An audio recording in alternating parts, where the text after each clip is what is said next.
Oh my gosh. Hi guys. I don't know if everybody can hear the jazzy live music that plays us in, but that's how you know you are here tuning into Raw Artists live stream. Welcome to Industry Exchange. My name is Meghan Jones, and joining me today on Industry Exchange, we are speaking with the owner of Artspace Warehouse, Claudia Deutsch. She runs one of the largest art galleries here in LA, which features affordable, original, contemporary art. So visit artspacewarehouse.com. You can also follow them on Instagram. Everybody's on Instagram. And that's Artspace Wear to see all the featured works that are out there. Make sure you follow them, follow their journey. It's really important, especially for everybody who's local here to LA. But of course, as always, if you want to be staying in tune with what we are doing here at Raw Artists, make sure you're following the hashtag Raw Artists. And of course, for today, hashtag Industry Exchange is where you can find all of the good stuff we're going to be talking about. So Claudia, thank you very much for joining us today. Thanks, Appreciate that. I'm sure our viewers are definitely curious. Who is Claudia Deutsch? How did you get into the crazy art world, especially here in LA? So I actually grew up with a family in the art world. So my mother started her first gallery when I was 10 years old. Oh, wow. In Basel, Switzerland. Everybody knows Basel because of the big art fair. The art, yeah, the original one. And so I grew up in the madness of Basel. Wow. And all all it entails every year.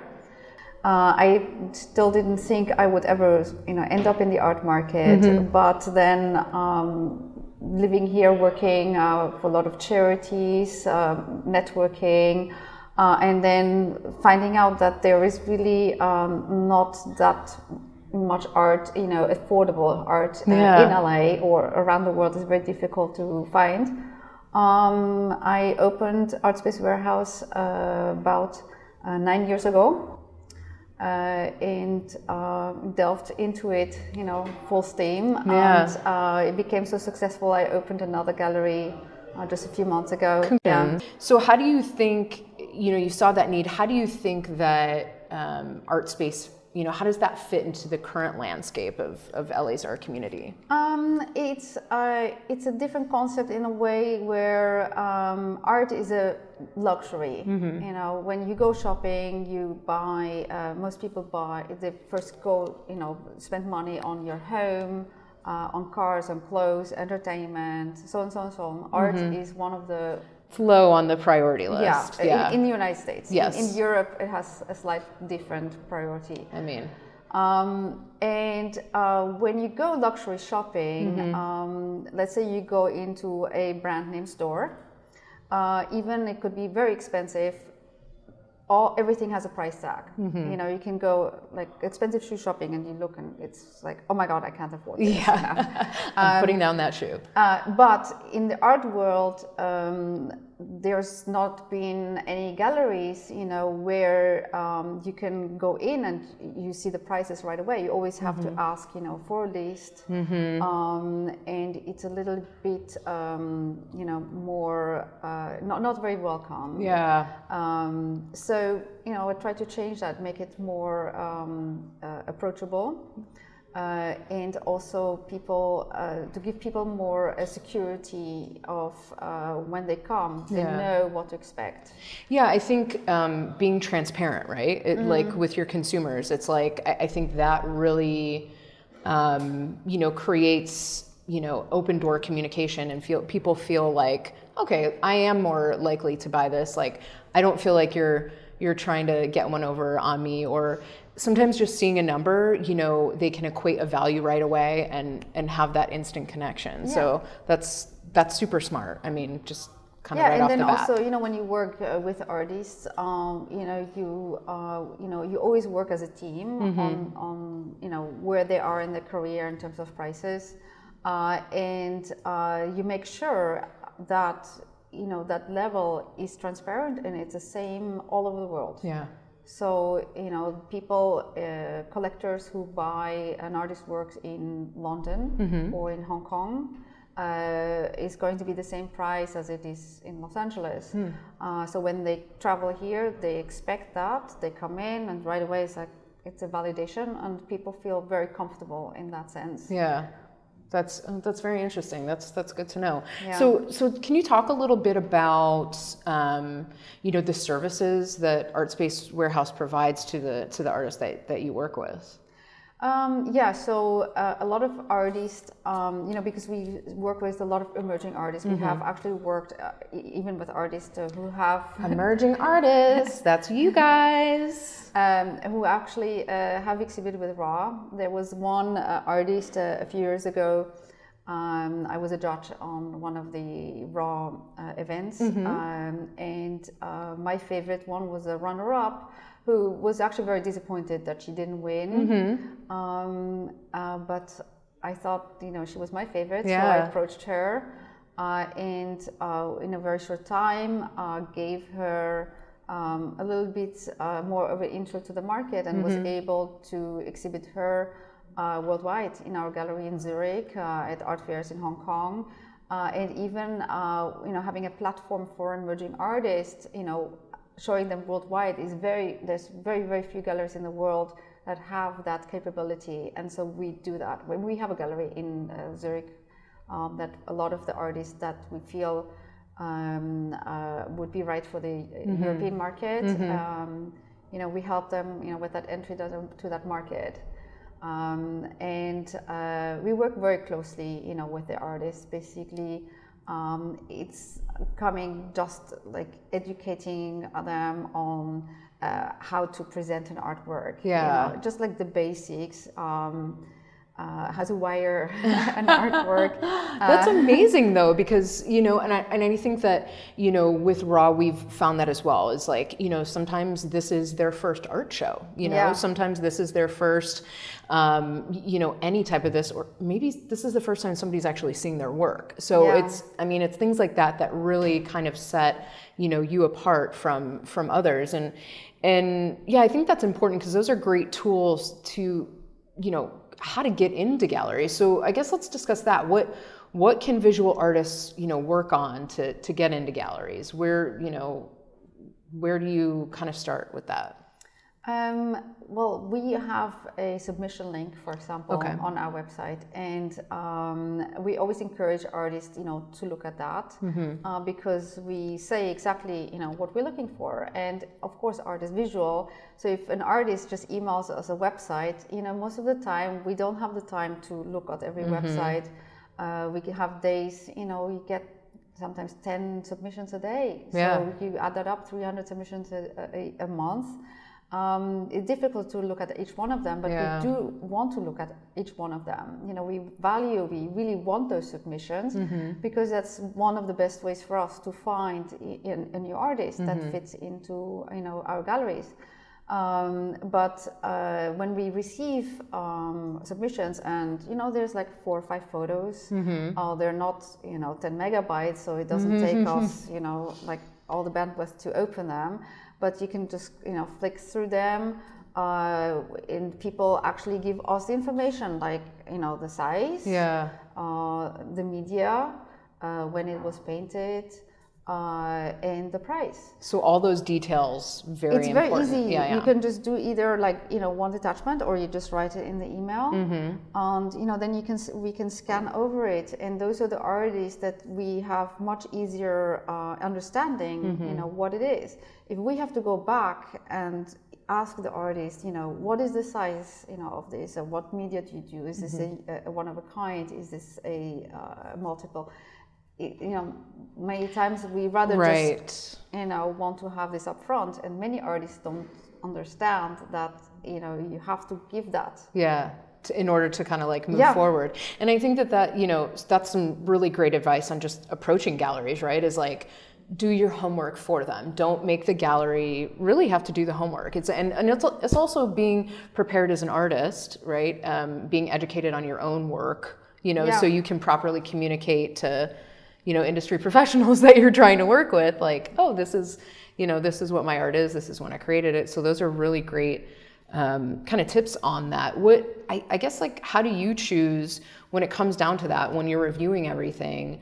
How do you choose who to represent? Like, what does that necessarily come down to? I guess maybe because you would hate to think that you might skip over somebody because they don't have that. So what do you...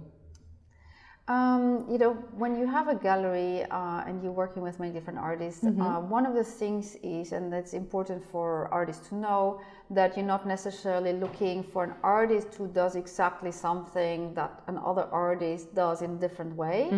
So if, there's a gallery that already has somebody who works in oils, in primary colors, in cityscapes, and you're, as an artist, submit something in that genre, very unlikely, that you will be able to, exhibit with us. The same thing when there's certain genres that are, just not as unique, like let's go the other way. The most interesting ones are the artists that go, like in a different direction, like conceptually or with their medium or both, anything. We just started working with an artist recently from Canada. She actually approached us in New York at an art fair. She came to us, and I had in the back of my mind, I already knew what she was doing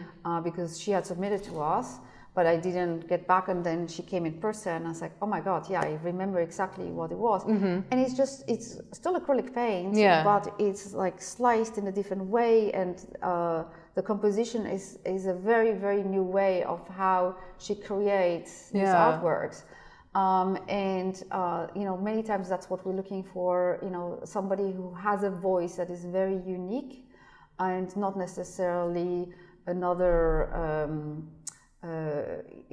artist who does something similar to Banksy or similar, to Alec Monopoly. It's just, it's great when artists, go like beyond that. Outside of the box for that, and I guess really like own their uniqueness and their originality.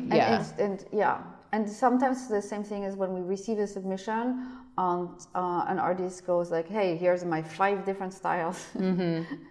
And all we think is like, maybe, find the style that really speaks to you, that you can develop. Or if you want to submit 2 or 3, try it in different emails, So it's like you send us one email and this is that style. It's like, okay, I can see your voice, but maybe you, instead of just speaking in English, you also speak French. Right. So, so then, give me that other voice, but give it to me in a separate email, or send me another email next month, that you just... like just kind of your pitching, like, hey, this is the concept behind this. Because I can see that also might be a deterrent why you might hesitate working with an artist if like they can't really focus and focus their energy in on one thing. It kind of makes it seem like, oh, they might be all over the place. And, you definitely want that message to be very fluid and kind of come through on that. So, and then the same thing, like when you look at their website, afterwards, if you find someone interesting, that again, whatever they sent you really is reflected, on their website too, on the Instagram page. It makes it easier to really see like, what they're about. So you hear that, guys, have a clear, consistent message when it comes to approaching galleries. That seems to be the idea that I'm getting here. And just in your artwork in general. So once you're selected, I guess, can you shed some light on how to best work with a gallery? Like once you're selected, what the kind of the next, steps are in that? When you work with the gallery, it's always important, to find out, what the gallery is looking for, focusing. We specifically feature every artist at least every 18 months in a group exhibition. Okay, cool. So we make sure they have that exposure. And then communication is very critical, that it's communication both ways. Sometimes for us it takes a lot of time to really catch up. I mean, to tell them what's going on. So artists, sometimes we hope that they're patient with us. Yeah. But we do send newsletters out for them specifically, and. Okay, we're getting a question from the audience. And it's also just important that the artist is always sending us new materials. Yeah, so and like keeping you in the know. We want to know what the artist is working on. This way it's the communication, and sometimes it is difficult for both sides. There are sometimes when we are at art fairs or the artist is traveling. Yeah, so keeping up on your emails, checking your emails would be a very good thing. And I think it's about the long game, right? It's like I think that's very hard sometimes in this social media driven. Yeah, and it's nice to know from our artists, what their goals are. We have had some artists, where their goal is to have a solo exhibition. Their goal is to exhibit in Hong Kong, and so we also then advise them. For example, we hardly ever do a solo exhibition. So it's very difficult for us, to accommodate that. But we do special events for artists. Okay.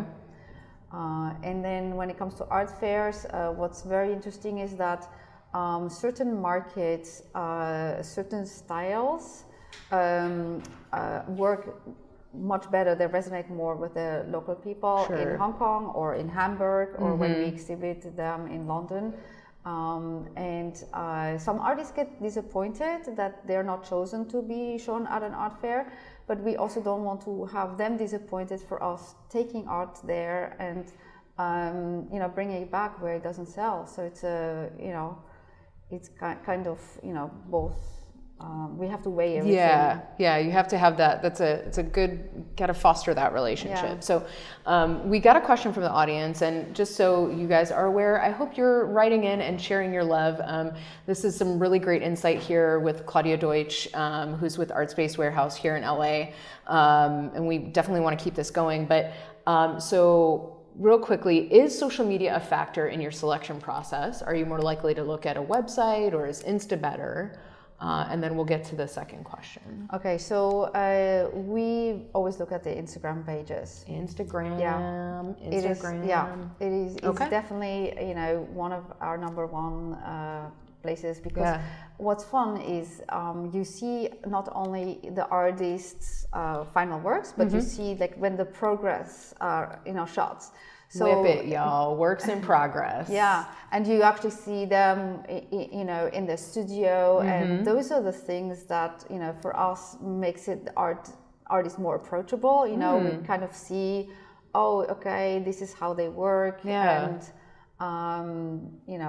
we love when we have some feedback on that part. Yeah, I guess it gives you a better feeling of like the art, like where that art is coming from, right? How they kind of got to that place. So it's really interesting. Okay, so Instagram is where it's at. Make sure you guys are taking those studio pictures and those work in progress, because obviously it's making a difference. So another great question here from the audience: is there a minimum quantity of pieces to determine if an artist will fit in with your gallery? Great question. We always say 6. 6. All right, 6 we completed works. Should it be a series or okay? What happens is, what artists a lot of times forget is there is a practical side to art also. So we have clients coming in, and if we have an artist and all they make is horizontal works, let's say 2x4. It's like going into a store and everything is size 8. Yeah. And then let's say the artist's favorite color is red, and every artwork has red. And we have this client coming in, and they come to us, and we get this a lot. It's like, oh my God, I love this art so much. Do you have something in a 4x4, or do you have something in a vertical? Do you have something with blue? And then we go, sorry, but the artist just That's that. That's that. So yes, some artists, yes, okay, there's exceptions. I mean, some literally it's their signature. They do everything in blue. But across the way, I would always say for artists, it's great to go in different sizes because not everybody is looking for the big artwork above their sofa. Yes. Somebody has a small wall, they want to fill it with something, and maybe that's all they have left in their house or in their home. So they're not going to buy anything because this is the size that they're looking for. Yeah. And so artists who generally have like a few more sizes do better. So you have like 2 that are 24 by 24, 2 that are 3 by 4. I mean, it doesn't matter, but it's good to have some variety. So when you have 6, you can have 2 of one size, 2 of another, 2 of a third size. Yeah. And then when you display them, it also looks cohesive. Yeah. So it's not like one of every size. But right. But at these like kind of slow gradients of sizes. Yeah. That kind of leads me into my next question here with like online sales. Have online art sales influenced the market, and I guess like how do you see that impacting artists? Because being from the gallery space, then going online, very interesting with that. Yeah. So what happens is, of course, a lot of our clients, I would say everybody goes online nowadays. So they find an artist, let's say on our website, then they start researching the artist. What's always important for artists is to have a cohesive message on Instagram, on all their websites and Pinterest and whatever they want to post on. Because clients and collectors also, feel like they invest in the artist personally. And if they see discrepancies, a lot of times they back away. Okay. So let's say, they see, oh my God, there's this artwork from the artist and it's like, 20-50% off, somewhere else.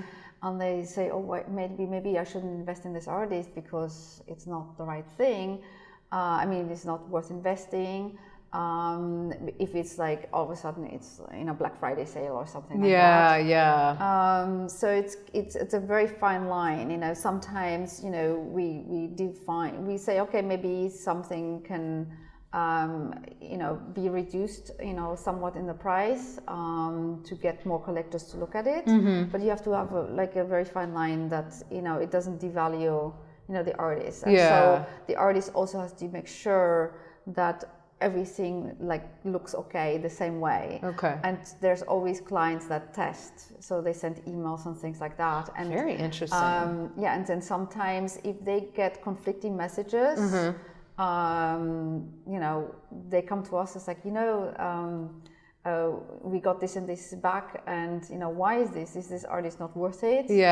And so so be clear and concise online. Consistent. Because that's definitely going to affect having that having the ability, I guess, to have online sales, right? Like really does open you up to a lot of potential. But if you are going to be serious, you can't have your thing on Etsy for $5 and then with the gallery for more websites expensive. You have to be careful, because we've had clients coming in, collectors, and says, oh my God, I found this artist now on Etsy. And it's like, interesting. So you have to be careful where you're putting your thing. Certain websites, it's like when it's the artist's own website, they feel like, okay, this is cool, But then it's like, oh, it's been on Etsy. And it's like, okay, it's just there's certain perceptions. Yeah, that perception about it. Very interesting. Like, it's just another website. Don't worry about it. It's like, Okay, I think this will be the last question, unfortunately, we're going to have to take. We don't have a lot of time, and we've got a lot of things to cover here, still with Claudia. Make sure you're hashtagging Industry Exchange, though, by the way, to stay up to date. So anything else artists are doing that's doing more damage than good? Okay, that was a little tough one to swallow there. Sorry, guys. That's an interesting question. No. Okay, nothing comes to mind. The best thing is always to have a good communication and just to be open about what's going on. I think one damage, yes, we have had some artists. You're like, I'm thinking about it now. What's coming to mind? When they come and says, oh yes, I now instead of selling my art for $1,000, I'm going to sell it for $10,000 because you know, I think I can get that. And we're like, good luck. Yeah, like, okay. Maybe don't just, go up a little bit. Let's see where we're going. Yeah. But we've seen some artists where it goes like this, because the higher your prices go, you really have to be with the right type of gallery that can defend those prices. The reason for them charging that much, right? And I think one of the problems sometimes are what is with artists, that the pricing is not really what the market, will carry. Yeah, and is reflective of and that. You have to be very, very conscious of the pricing. Okay, interesting. So just don't go walking into some gallery after you've been with them for like 6 months and say, it's kind of like walking into your boss's office after 6 months and saying, I deserve a $5 raise just because I'm me, right? We can't do that. So so the last couple of questions here, and that's has me curious then, to kind of tag back on how you were saying, having a couple of different size options. Are there any styles or sizes or materials that are currently more popular than others? That's kind of what's going on in that space. So you have the Asian market loves pop art. Okay. The West Coast, United States, still there's a lot of demand for pop art. Okay. Germany, we have a lot more demand for minimalism. Okay. Depending on what market you go, it's so special. Yeah. In England, half of the artworks are framed. Ah. Here, most of it is unframed. Unframed. Okay. No, this is all very interesting insight. Like, I had no idea. I mean, it kind of goes to, figures. We were kind of talking a little bit beforehand about reality TV and things like that, how pop art and, pop culture is definitely very influential in all of our lives. So it makes sense that everywhere that's kind of the way to go. In terms of materials, there's really always been a trend for using materials in a very unique and different ways, where it's not just the acrylic on canvas, but certain textures. I think texture is in general a trend to set artists apart from prints. And people, we have had some very, very successful artists from 10 years ago where they did really well, but because their canvases look too much like prints, people lost interest in them. And I kept telling some of them, I said, you have to go, if you can. More depth creates that texture. Just, subtle. Subtle, I mean, But, that's people look for, unique, one-of-a-kind originals. Okay. And sometimes, that's like one of the determining factors. Okay, cool. Okay, so I'm getting word from our industry, from our industry exchange producers. It seems that our audience is like super curious, lots of questions about how to present their 2 to 3 varying styles without looking messy or inconsistent. Okay, so when you have your own website, you can, just split them apart. Okay. You say, this is my abstract series, my figurative series, and my third series. When you submit in an email, just do a submission, like 1 month, and so just kind of keep it as separate as possible. And then just do another submission the next month. When you are, a big gallery and you receive hundreds of submissions every month, we will not necessarily remember the name of the person, but it's a visual. Right. And if it's 1 month, we receive something and, it doesn't work with our program. And we receive something completely different the next month. For us, it's like that visual that we're like, oh my God, this is this is interesting. Yeah. And maybe like the month before we didn't, think of it. Exactly. So sometimes it is easier for us to, get very specific targeted emails. Yeah. Okay. So keep things separate, guys. Keep those. It's very multifaceted, right? You have to have a clear, concise idea of what your objective is and what you're doing, and then kind of keeping it separate, keeping those ideas separate if you do have 2 to 3 types of collections that you're working with. Sometimes they're very different. And then Okay, well, there is honestly not enough time in the entire world for me to continue to talk with you, Claudia, but this was fascinating for me. Any final words of wisdom for beginning artists who are like mid-career artists, anywhere in the in-between? Any final words? We just love looking at these submissions. And Excellent. so, never be shy.